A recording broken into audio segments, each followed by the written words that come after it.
Méditation du 4 septembre, le dernier héritage de Jésus. Je vous ai parlé de cela pendant que je demeure auprès de vous. Mais le consolateur, le Saint-Esprit que le Père enverra en mon nom, c'est lui qui vous enseignera toutes choses et vous rappellera tout ce que moi je vous ai dit. Je vous laisse la paix, je vous donne ma paix. Moi, je ne vous donne pas comme le monde donne, que votre cœur ne se trouble pas et ne s'alarme pas. Jean 14, versets 25 à 27. Les paroles de notre texte d'aujourd'hui font partie du discours d'adieu de notre Seigneur. Il s'adressait aux disciples dans la chambre haute avant qu'ils aillent au mont des Oliviers. Le discours commença curieusement. Dès le départ de Judas, lorsque Judas fut sorti, Jésus dit « Maintenant, le Fils de l'homme a été glorifié et Dieu a été glorifié en lui. » Jean 13, verset 31. De quoi le Seigneur a-t-il parlé? Il a parlé de la gloire de la croix, de la mission qu'il confierait à ses disciples, de l'amour qui devait régner parmi eux en annonçant son retour. Et plus particulièrement, il a parlé de la promesse de son Esprit Saint. Le divin consolateur non seulement enseignerait toutes choses, mais leur rappellerait aussi les grandes vérités que Jésus leur avait enseignées. De plus, il leur permettrait de recevoir comme un don permanent la paix du Christ, son dernier héritage. Dans ce discours adressé aux disciples, Jésus ne fit aucune allusion mélancolique à ses souffrances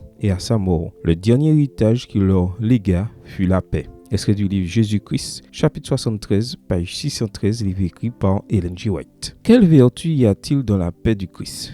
C'est la paix qui vient du fait de savoir que nos péchés ont été pardonnés. C'est la paix de Dieu qui surpasse l'entendement et qui garde notre cœur et nos pensées en Jésus-Christ. Le monde, avec toutes ses avancées scientifiques et technologiques, ne peut donner cette paix, ni les richesses non plus. Pourquoi? Parce que la paix que le Christ donne est intérieure. C'est la paix du cœur. Elle ne dépend pas des circonstances changeantes de la vie. Et rien ni personne ne peut nous l'enlever, parce que c'est la paix qui résulte du pardon.